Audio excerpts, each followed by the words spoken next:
Market segmentation. Market segmentation is a marketing strategy that involves dividing a broad target market into subsets of consumers who have common needs and priorities, and then designing and implementing strategies to target them.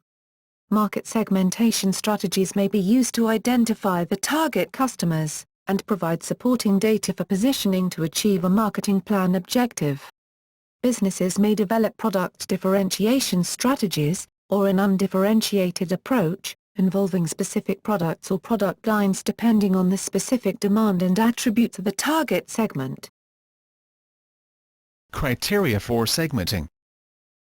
An ideal market segment meets all of the following criteria. It is possible to measure, it must be large enough to earn profit, it must be stable enough that it does not vanish after some time, it is possible to reach potential customers via the organization's promotion and distribution channel, it is internally homogeneous, potential customers in the same segment prefer the same product qualities, it is externally heterogeneous, potential customers from different segments have different quality preferences, it responds consistently to a given market stimulus, it can be reached by market intervention in a cost-effective manner, it is useful in deciding on the marketing mix, it identifies the target customer, surrogate, it provides supporting data for a market positioning or sales approach. Methods for segmenting consumer markets. Geographic segmentation. Marketers can segment according to geographic criteria, nations, states, regions, countries, languages, cities, neighborhoods, or postal codes. The geo-cluster approach combines demographic data with geographic data to create a more accurate or specific profile. With respect to region, in rainy regions merchants can sell things like raincoats, umbrellas and gum boots. In hot regions, one can sell summer clothing. A small business commodity store may target only customers from the local neighborhood, while a larger department store can target its marketing towards several neighborhoods in a larger city or area, while ignoring customers in other continents. Geographic segmentation is important and may be considered the first step to international marketing, followed by demographic and psychographic segmentation. The use of national borders is the institutional use of geographic segmentation, although geographic segments may be classified by identified geological regions. Demographic segmentation. Demographic segmentation is dividing markets into different groups according to their age, gender, the amount of income, the ethnicity or religion of the market and the family life cycle. The U.S. Census uses demographic segmentation to document and segment the people living in the U.S. Behavioral segmentation. Behavioral segmentation divides consumers into groups according to their knowledge of, attitude towards, usage rate or response to a product. Lifestyle segmentation. Lifestyle segmentation, which is sometimes called psychographics. This is measured by studying the activities, interests, and opinions, AIOs, of customers. It considers how people spend their leisure, and which external influences they are most responsive to and influenced by. Lifestyle is highly important to segmentation, because it identifies the personal activities and targeted lifestyle the target subject endures, or the image they are attempting to project. Mass media has a predominant influence and effect on lifestyle segmentation.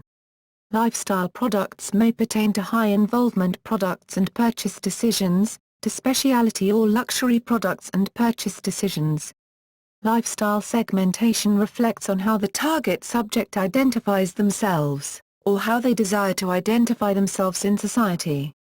By identifying and understanding consumer lifestyle, businesses can develop promotional mixes and product lines, which tailor to their needs. Segmentation according to occasions relies on the special needs and desires of consumers on various occasions, for example, for products for use in relation with a certain holiday. Products such as decorations or lamps are marketed almost exclusively in the time leading up to the related event, and will not generally be available all year round. Another type of occasional market segments are people preparing for a wedding or a funeral, occasions which only occur a few times in a person's lifetime, but which happens so often in a large population that ongoing general demand makes for a worthwhile market segment. Segmentation by benefits. Segmentation can take place according to benefits sought by the consumer or according to perceived benefits which a product service may provide. Multivariable account segmentation.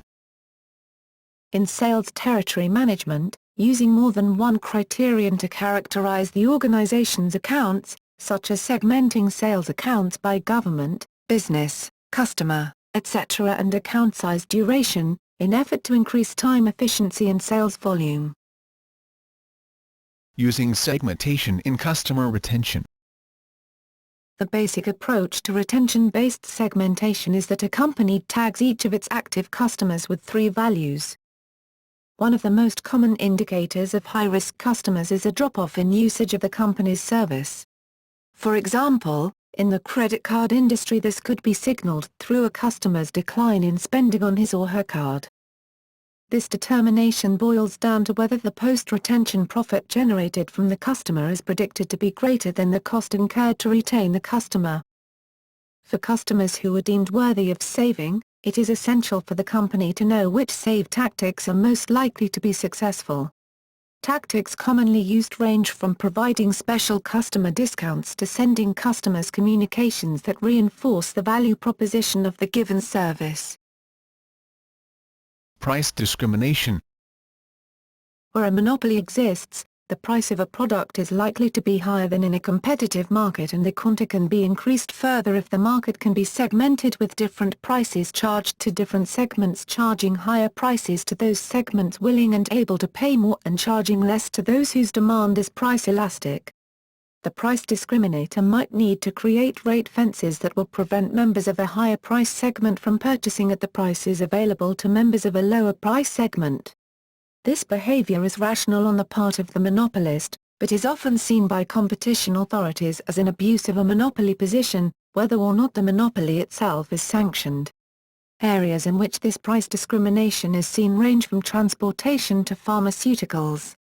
Price discrimination may be considered price fixing under the control of an oligopoly or consortium in certain circumstances of deregulation and leisure. Algorithms and approaches. Any existing discrete variable is a segmentation. This is called a priori segmentation, as opposed to post hoc segmentation resulting from a research project commissioned to collect data on many customer attributes. Customers can be segmented by gender, male or female, or attitudes, progressive or conservative, but also by discretized numeric variables, such as by age, less than 30, or greater than equals 30, or income, than 99%, AGI less than $300,000, versus the 1%, AGI greater than equals $300,000. Common statistical techniques for segmentation analysis include clustering algorithms such as k-means or other cluster analysis, statistical mixture models such as latent class analysis, ensemble approaches such as random forest. Divide and rule political concept. In politics and sociology, divide and rule, or divide and conquer, is gaining and maintaining power by breaking up larger concentrations of power into pieces that individually have less power than the one implementing the strategy. The concept refers to a strategy that breaks up existing power structures and prevents smaller power groups from linking up.